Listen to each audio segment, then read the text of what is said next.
Quentin Halys has played against Alcaraz and Sinner. He's felt what it's like to face Arthur Fils and what it's like to face Carlos Alcaraz. And when asked about Fils ahead of their Qatar Open clash, Halys made a comparison that will raise eyebrows across tennis. Not about forehands, not about shot-making, but about something more fundamental that defines modern tennis. Something that separates good players from great ones. Something that Fils apparently does at Alcaraz's level despite being 20 years old and still climbing the rankings. What Halys revealed about what makes Fils special, and specifically what he does extremely well, changes how we should watch the young Frenchman going forward. This isn't casual praise from a compatriot. This is expert observation from someone who competes against the best and knows exactly what it takes. If I had to compare his playing style, I'd say he has a bit of Alcaraz's game. He uses his forehand a lot, and on his backhand he controls well, while also being extremely mobile. In fact, I think modern tennis is all about players who move very well, like Arthur. That's Quentin Halys talking to L'Equipe about Arthur Fils. And the key phrase is extremely mobile. Not just mobile. Extremely mobile. At Alcaraz's level. That's the comparison. That's what Fils does, as well as the 7-time Grand Slam champion. Movement. Court coverage. The ability to track down balls that should be winners and turn defense into offense. That's what Halys identified as Fils' elite-level skill. And if he's right, that's a foundation you can build a championship career on. Do you think mobility matters more than raw power? Can great movement make up for other weaknesses? And is Fils really moving as well as Alcaraz already? Drop your take in the comments, and let's debate whether court coverage is the most underrated skill in tennis. Subscribe because Fils is one match away from the top 10, and will cover his entire rise. Hit that like button if you think Halys just identified why Fils is going to be a problem for everyone. Sometimes the most important weapon is your legs. The context of these comments matters, because Halys isn't just a random observer. He's ranked in the top 100. He's competed against Fils multiple times, including when Arthur was younger. He's also played the absolute best players on tour, and understands the difference between good and elite movement. So when Halys says Fils moves extremely well, and compares it to Alcaraz, that's informed expert opinion. He knows what Alcaraz's movement looks like up close. He knows the pressure it creates. And he's saying Fils creates similar pressure through his court coverage. Even when they're young, you can easily spot those who stand out, and Arthur was one of them back then, Halys said. That's acknowledging Fils was always special. Even as a junior or young pro, the movement was there. The athleticism was obvious. The potential to be elite was visible. But what's interesting is that Halys doesn't just praise movement in isolation. He connects it to the complete picture of Fils' game. He can play extremely well everywhere on all surfaces, but I find his forehand has a lot of spin, it's quite high, and at the same time he's able to avoid errors on his backhand. That's a complete player profile. Heavy forehand, solid backhand, all-court game, and the movement that makes all of it more dangerous because opponents can't hit through him. Every shot has to be perfect or Fils tracks it down. The comparison to Alcaraz is particularly apt because Alcaraz's movement is one of his most underappreciated weapons. Everyone talks about his forehand and drop shots, but his ability to cover court and extend rallies is what makes those shots possible. If he couldn't get to balls, the creativity wouldn't matter. Same principle applies to Fils. His forehand is heavy, but it's more dangerous because opponents know even if they redirect it well, Fils will get there and make them hit another perfect shot. That mental pressure, knowing you have to win points multiple times, is exhausting. Halys' comment that modern tennis is all about players who move very well is also revealing, because he's identifying a broader trend. The game has evolved to where pure power isn't enough. You need to be able to cover court because opponents are hitting so hard from everywhere. Alcaraz embodies that trend. Sinner does too despite being less flashy about it. And Fils is emerging as another example. Young players who can defend at elite levels while also possessing offensive weapons. That combination is what defines the new generation. The specific way Fils moves is also worth noting because it's not just about speed.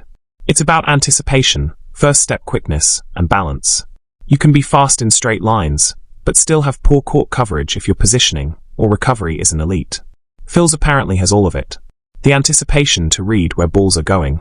The explosiveness to get there. The balance to hit quality shots while on the move. That's the complete package that earns comparisons to Alcaraz. Do you think mobility matters more than raw power? Can great movement make up for other weaknesses? And is Phil's really moving as well as Alcaraz already? Drop your take in the comments, and let's debate whether court coverage is the most underrated skill in tennis. Subscribe because Phil's is one match away from the top 10, and will cover his entire rise. Hit that like button if you think Halys just identified why Phil's is going to be a problem for everyone.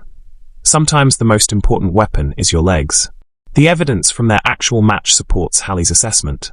When Phil's played Alcaraz at Monte Carlo, he took the first set 6-4 and had break points to serve for the match in the second set. That's not lucky ball striking. That's sustained excellence against the world's best player. And how did Phil's achieve that? By matching Alcaraz in rallies. By not getting pushed around defensively. By covering enough court that Alcaraz couldn't hit easy winners. The movement allowed Phil's to stay competitive in a match where pure shot quality slightly favored the Spaniard. Alcaraz himself acknowledged it. I think his level is high right now, and he puts a lot of pressure on his opponents. Today I could feel it, but in some moments he just made a few mistakes. That pressure Alcaraz felt is what great movement creates. Even when you hit great shots, opponents are still there. Still making you play another ball. Still forcing you to execute repeatedly rather than winning points quickly. The physical demands of that style are also significant. You can't move like Phil's or Alcaraz unless you have elite fitness and injury resistance. The constant acceleration and deceleration, the sliding and changing direction, all of that creates enormous stress on joints and muscles. Phil spent 6 months out with a back injury before returning at Qatar. That layoff was concerning because back injuries can be career-altering for movement-based players. But apparently he's returned at full mobility based on Halys' assessment, which is crucial for his future prospects. The tactical implications of elite movement are also worth exploring, because when you can defend at that level, it changes how you can construct points offensively. You can take more risks because you trust your ability to defend if opponents redirect well. Phil's uses his forehand aggressively partly because he knows even if he misses his target, he can often retrieve opponent responses. That confidence to be aggressive stems from defensive capability. Without the movement, he'd have to be more conservative. The development path for Phil's also makes sense in this context. At 20 years old, his movement is already elite. But his shot selection and tactical maturity are still developing. As he gains experience and learns when to be aggressive versus when to defend, his results will improve dramatically. That's actually the trajectory Alcaraz followed. His movement was always elite, even as a teenager. But his decision-making improved over time. By 21 to 22, he knew not just how to hit shots, but when to hit them. That combination of physical gifts and tactical sophistication is what creates champions. Phil's is on that same path. The physical foundation is there. The movement is elite. Now it's about refining everything else until the complete package emerges. And based on how close he came to beating Alcaraz at Monte Carlo, that emergence might happen sooner than expected. Halys noting that Phil's uses his forehand a lot, while controlling with his backhand, is also revealing. That's the exact pattern Alcaraz uses. Forehand as weapon, backhand as tool for setting up forehand. It's the standard modern game pattern, but effective precisely because the movement allows players to run around backhands and dictate with forehands. The height and spin Halys mentioned on Phil's forehand also matters. High-spinning forehands push opponents back and create time for recovery. That's perfect for a movement-based game because you're creating defensive situations where your mobility is the advantage. Alcaraz's forehand works the same way. The spin and height create time, which allows him to recover and prepare for the next shot. And because opponents are pushed back, they have less angle to work with, making the court easier to defend. Phil's has apparently mastered this same formula. Heavy forehand with spin, solid backhand, elite movement. That's the recipe for success in modern tennis, and having all three elements at 20 years old is impressive. The comparison to Alcaraz specifically rather than other great movers is also interesting. Halys could have compared Phil's to Nadal's movement or Djokovic's defense. But he chose Alcaraz, probably because the style is most similar, explosive, aggressive movement rather than pure defensive grinding. That distinction matters because it suggests Phil's plays offense and defense simultaneously like Alcaraz does. Not just defending and waiting for mistakes, but defending while looking for chances to counterpunch aggressively. That's harder to execute, but more effective when mastered. The broader tennis world has started noticing Phil's after the Monte Carlo performance. Reaching quarterfinals and nearly beating the world number 2 gets attention. And now with Halys publicly comparing his movement to Alcaraz, expectations will rise even higher. That pressure will test Fils. Can he handle being compared to Alcaraz? Can he live up to expectations that come with that comparison? Or will the weight of it affect his development negatively? Most young players struggle with premature comparisons to legends. The expectations become suffocating. Every loss gets scrutinized as evidence they're not living up to the hype. The mental burden can derail development. But Fils seems mentally sturdy based on how he handled the back injury and layoff. 6 months away could have destroyed his confidence. Instead, he returned and immediately competed at a high level. That resilience suggests he can handle expectations too. The French tennis media will likely amplify this comparison. They're desperate for a male Grand Slam champion after years without one. Fils represents hope that France can produce someone at Alcaraz or Sinner's level. That national pressure adds another layer. But Halys' comparison is grounded in specific observable qualities rather than just hype. He's not saying Fils will definitely become Alcaraz. He's saying Fils moves like Alcaraz does, which is factually verifiable. That's more helpful than vague predictions about future greatness. The timeline for Fils reaching elite status is also interesting to consider. At 20, he's younger than Alcaraz was when winning his first major. He has time to develop without rushing. The movement foundation is there, so now it's about adding layers of tactical sophistication and mental toughness. If he can stay healthy, and that's a big if given the back injury, Fils has a clear path to top 10 and eventually top 5. The comparison to Alcaraz suggests his ceiling is extremely high if everything comes together. Do you think mobility matters more than raw power? Can great movement make up for other weaknesses? And is Fils really moving as well as Alcaraz already? Drop your take in the comments, and let's debate whether court coverage is the most underrated skill in tennis. Subscribe because Fils is one match away from the top 10, and will cover his entire rise. Hit that like button if you think Halys just identified why Fils is going to be a problem for everyone. Sometimes the most important weapon is your legs. The specific quote about modern tennis being all about players who move very well deserves deeper examination because Halys is identifying a fundamental shift in the sport. 20 years ago, you could succeed with pure power or pure serve. Movement was important, but not essential for reaching the top. Now, movement is non-negotiable for sustained success at the highest level. The players dominating, Alcaraz, Sinner, even 38-year-old Djokovic, all have elite court coverage. The ones struggling, players with big serves but limited mobility, can't crack the top tier consistently. Fils being elite in this regard at 20 means he's built on the right foundation for modern tennis. He's not trying to succeed with an outdated game style. He's mastered the most important skill for current conditions and can build everything else around that foundation. The injury concern remains relevant though. Back injuries affecting spinal movement can permanently diminish agility and quickness. The fact that Fils returned and Halys still describes his movement as extremely elite is encouraging, but monitoring his health will be crucial going forward. Great movers often have short careers because the physical toll is so high. Bodies break down from constant acceleration and impact. Managing load and preventing re-injury will be as important as tactical development for Fils' long-term success.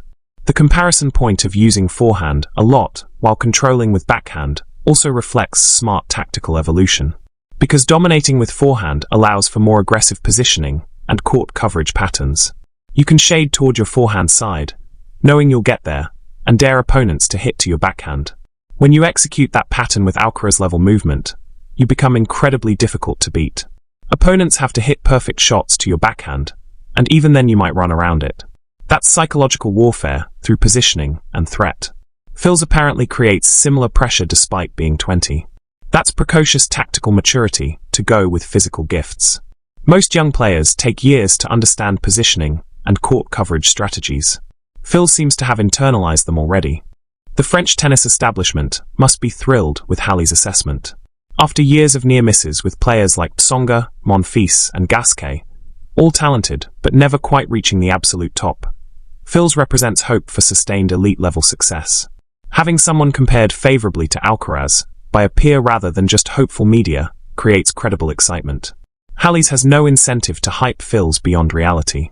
If anything, downplaying opponent quality before a match makes strategic sense. Yet he chose honesty, which suggests he genuinely believes the comparison is accurate. The path forward for Phils involves continuing development while maintaining what makes him special. The movement must stay elite, which requires obsessive attention to fitness and injury prevention. But he also needs to add variety, improve serve, and develop better tactical patterns for different opponents and situations. Alcaraz's development provides a template. At 20, Alcaraz had elite movement and athleticism, but was still raw tactically. Over the next 2 years, he added layers of sophistication while maintaining physical gifts. The result was multiple Grand Slams and world number 1. Phils can follow that path if he stays healthy and committed to improvement. The comparison to Alcaraz isn't just flattering. It's a roadmap for what development path to follow. The mental side also matters enormously. Alcaraz's mental strength is arguably his most important weapon. Phils will need to develop similar resilience to handle the pressure that comes with expectations and close matches against the best. The Monte Carlo match against Alcaraz was actually perfect preparation. Phils experienced what it's like to nearly beat the best, to have chances and not convert, to feel how small the margins are at the top level. Those lessons, if integrated properly, will accelerate his development. Losing matches like that can go 2 ways. Either you're demoralized by how close you came without winning, or you're motivated by realizing you can compete at that level. Phil's response will determine his trajectory. Early signs, returning and competing well immediately after, suggest he's choosing the motivational path. The question tennis should be asking now is not if Phils will reach the top 10, but whether he can reach world number 1 and win multiple majors. Halys' comparison suggests the ceiling is that high if everything breaks right. And for tennis as a sport, having another star at Alcaraz's level would be incredible. The Alcaraz and Sinner rivalry is compelling, but adding Phils would create a genuine big 3 of the next generation. That's better for competition, narratives, and commercial success. Whether Phils fulfills that potential depends on factors beyond just talent and movement. Injuries, mental development, tactical sophistication, scheduling decisions, all of these will influence outcomes. But the foundation is there. The movement that makes modern tennis dominance possible exists in Phils at elite levels. Halys identified it. Alcaraz has felt it. The tennis world is starting to notice. Now Phils just has to keep building on that foundation until the complete champion emerges. Based on what we've seen, that emergence might be inevitable. It's just a question of when, not if. Do you think mobility matters more than raw power? Can great movement make up for other weaknesses? And is Phils really moving as well as Alcaraz already? Drop your take in the comments, and let's debate whether court coverage is the most underrated skill in tennis. Subscribe because Phils is 1 match away from the top 10, and will cover his entire rise. Hit that like button if you think Halys just identified why Phils is going to be a problem for everyone. Sometimes the most important weapon is your legs. The historical context of French players and movement also provides perspective. France has produced mobile players before, Monfils being the obvious example with his spectacular athleticism and highlight reel gets. But Monfils never fully converted that movement into consistent championship-level results. The difference with Phils, based on Halys' assessment, is that the movement is combined with more complete offensive weapons. Monfils' shot-making was sometimes inconsistent. Phils apparently has the heavy forehand and solid backhand to go with the mobility. That combination is what Monfils lacked. Another French comparison is Tsonga, who had big weapons but wasn't known for elite movement. He succeeded through power and aggression, but plateaued partly because he couldn't defend like the absolute best. Phils has what Tsonga lacked while hopefully avoiding the injury issues that plagued Joe. So Phils represents a synthesis of what French tennis has produced before, Monfils' movement plus Tsonga's weapons, which explains why expectations are so high. If he can avoid both their limitations while combining their strengths, he's a potential champion. The role of coaching and development also matters. Phils works with experienced coaches who understand what it takes to reach the top. They've apparently prioritized maintaining his movement while developing other aspects, which is the right approach. Many coaches would try to add power at the expense of mobility, but Phil's team seems to understand his movement is the foundation everything else builds on. That's smart long-term thinking that should serve Phils well as he continues climbing the rankings. Protecting what makes him special while adding complementary skills is the development path that creates complete players. The commercial and marketability angle is also worth considering. Tennis needs stars who excite fans. Movement-based players who track down impossible balls and extend rallies create those exciting moments. Alcaraz is incredibly marketable partly because his movement produces highlights. Phil's having similar movement means he'll produce similar highlights. Those spectacular gets that go viral on social media. Those points where you can't believe he got there. That's content that drives viewership and sponsorship interest. So his movement isn't just a tennis advantage, it's a commercial one. French tennis desperately wants a marketable male star. Phil's could be that if he reaches his potential. And the Alcaraz comparison from Halys only increases his profile and marketability. Being mentioned in the same breath as a 7-time major champion at 20 years old creates buzz. The pressure that comes with that buzz is real though. Every Phil's match will now have people watching to see if he's really moving like Alcaraz. Every time he loses, questions will be raised about whether the comparison was premature. That scrutiny can be suffocating for young players. But the alternative, being ignored and having to fight for recognition, is arguably worse. Phil's would rather have attention and expectations than be overlooked. And based on how he handled the Monte Carlo loss, he seems mentally equipped to handle pressure. The next few months will be crucial for determining whether Phil's is truly elite or just very good. Consistency separates those categories. Can he maintain health? Can he produce results week after week? Can he win matches when not playing his best? Those questions will be answered through results. If Phil's reaches top 10, then top 5, then starts winning Masters events and reaching major semi-finals, the trajectory Alcaraz followed, then Halys' comparison will look prescient.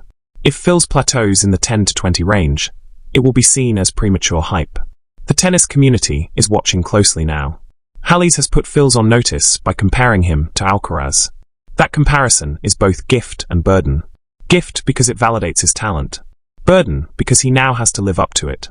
Either way, the fact that a peer competitor thought the comparison was warranted tells us Phil's has something special. Movement at Alcaraz's level is rare and valuable. If Phil's truly has it, combined with the other weapons Halys described, tennis has another potential superstar emerging. Do you think mobility matters more than raw power? Can great movement make up for other weaknesses? And is Phil's really moving as well as Alcaraz already? Drop your take in the comments, and let's debate whether court coverage is the most underrated skill in tennis. Subscribe because Phil's is one match away from the top 10, and will cover his entire rise. Hit that like button if you think Halys just identified why Phil's is going to be a problem for everyone. Sometimes the most important weapon is your legs.